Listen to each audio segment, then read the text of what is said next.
ये क्वेश्चन है, एक धनराशि का 10% वार्षिक की दर पर 2 वर्षों का साधारण ब्याज 100 रुपये है, तदनुसार अवधि का उसी दर पर चक्रवृद्धि ब्याज कितना होगा। यानी कि क्वेश्चन को समझ लेते हैं।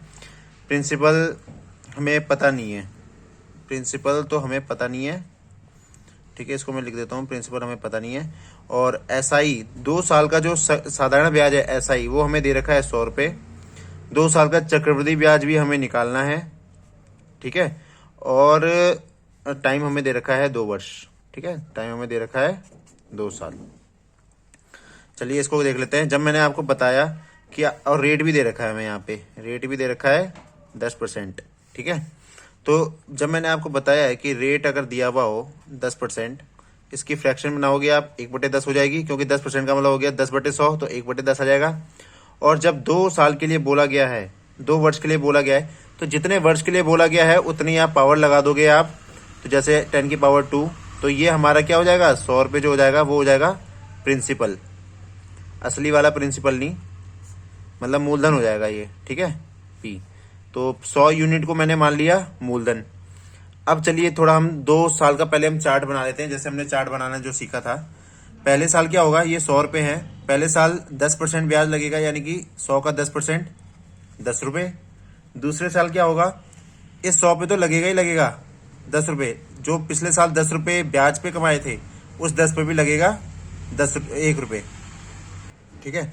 अब हम थोड़ा फर्क समझ लेते हैं साधारण ब्याज और चक्रवृद्धि ब्याज में। साधारण ब्याज में क्या होता है कि जो ब्याज है वो हर साल समान होता है, हर साल सेम होता है। जैसे मैंने किसी से 100 रुपये लिए और 10% रेट है, तो हर साल में उसे 10 रुपये 10 रुपये और ऐसे ही 10-10 रुपये ही दूंगा। लेकिन चक्रवृद्धि ब्याज में क्या होता है कि आप इस 100 पे 10-10 तो दोगे ही, जो इनके ब्याज बन रहे हैं उन पे भी आप दोगे। तो ऊपर वाली लाइन को मैं मान लेता हूं, तो ऊपर वाली लाइन डिनोट करती है पूरा का पूरा एसआई को, साधारण ब्याज को, क्योंकि हर साल समान रहता है। लेकिन ऊपर की लाइन प्लस इस पूरा नीचे का अगर मैं मान लूं, तो ये पूरा डिनोट करता है किसको, चक्रवृद्धि ब्याज को। तो हमें पता चल गया कि 2 साल का जो एसआई है यानी कि साधारण ब्याज है, हमारे हिसाब से 10 और 10 20 रुपये हो रहा है, यानी कि हमारे हिसाब से हो रहा है 20 यूनिट, ठीक है। लेकिन क्वेश्चन में कह रहा है कि 2 साल का जो साधारण ब्याज है वो है 100 रुपये, तो 20 यूनिट बराबर हो गया 100 रुपये।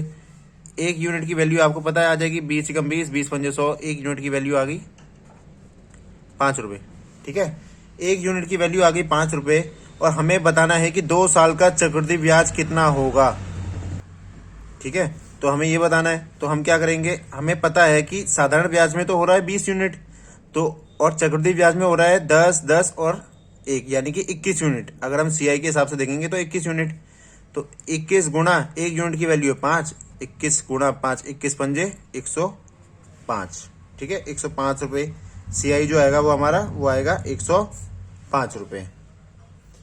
आशा है दोस्तों आपको ये सब